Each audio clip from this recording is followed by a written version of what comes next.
विश्वामित्र आए, राजा दशरथ से राम लक्ष्मण को मांगा। राजा दशरथ ने कहा, महाराज जितनी कहो जमीन, हजारों एकड़, जितनी कहो, जितना कहो पैसा, जितनी कहो सेना, जितनी कहो गऊ, राम को मत मांगो। विश्वामित्र के आगे पूरा पिटारा खोल दिया, कितना भी ले लो। विश्वामित्र ने कहा, जितने बड़े इस राज्य के आप राजा हैं, उससे बड़ा राज्य तो मैं छोड़ के आया। अगर मुझे ये रुपया पैसा ही इकट्ठा करना होता और ये कमरे ही बनाने होते और आश्रम बनाने होते तो फिर मैं सन्यासी का ही बनता। मुझे तो इस देश के लोगों को देवता बनाना है, मुझे तो असुरों के खिलाफ संघर्ष करना है, सारे भारत को, भारतीय संस्कृति को विश्व गुरु बनाना है।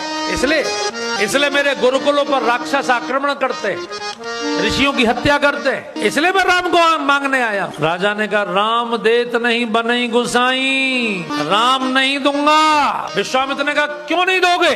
ये आपके बच्चे नहीं है, इन बच्चों पर ऋषियों का और यज्ञों का अधिकार है। इस देश में 2 ऋषियों ने मिलकर यज्ञ किया था, तब आपके घर बेटे हुए, श्रृंगी और वशिष्ठ जी ने हुए ना, तो इन पर अधिकार किनका है? ऋषियों का, यज्ञों का। आज ऋषियों की हत्या हो रही है, यज्ञ नष्ट किए जा रहे हैं, इसलिए उनकी रक्षा के लिए मैं यज्ञों के पुत्र को ही लेने आया हूं। अब देखिए भगवान राम का तरीका देखिए, वो दोनों की दुश्मनी कैसे खत्म करवा रहे हैं। राजा ने मना किया, मैं नहीं दूंगा, ऋषि ने कहा, दोगे कैसे नहीं? दोनों अड़े हुए। गुरु वशिष्ठ ने आकर कहा, राजन दे दो।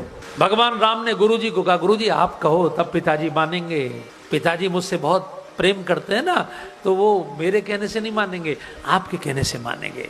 जरा मैं अपनी विद्याओं का उपयोग भी करूंगा गुरुजी, जो आपसे सीखी है, जरा आप कहो। तो जैसे ही भगवान राम ने गुरुजी से कहा, गुरुजी आप कहो, गुरु वशिष्ठ खड़े हो गए, क्योंकि वो जानते हैं कि अगर विश्वामित्र को क्रोध आ गया, अगर श्राप दे दिया, उनका रुको राजन, विश्वामित्र जो कह रहे हैं वो करो, क्योंकि ये निजी स्वार्थ के लिए नहीं मांग रहे, परमार्थ के लिए आपके पुत्र मांग रहे हैं। इसमें तुम्हारे पुत्रों का भी कल्याण होगा, इनका भी कल्याण होगा। अच्छा, राजा अपने गुरु की बात कभी नहीं टाले जीवन में, गुरु ने कह दिया तो फाइनल। इसलिए राजा ने फिर कुछ नहीं बोला और अपने दोनों पुत्रों को बुलाकर कहा, आज से आप मेरे प्राण लेकर जा रहे हैं, इन्हें अपने बच्चे की तरह जरा चिंता करिएगा, अपने प्राण आपको सौंप रहा। तो विश्वामित्र जी को दोनों भाई मिल गए, यानी महानिधि प्राप्त हो गई। इसको गोस्वामी जी ने महानिधि कहा, इसलिए गोस्वामी जी ने कहा, विश्वामित्र महानिधि पाई, श्याम गौर सुंदर दो भाई।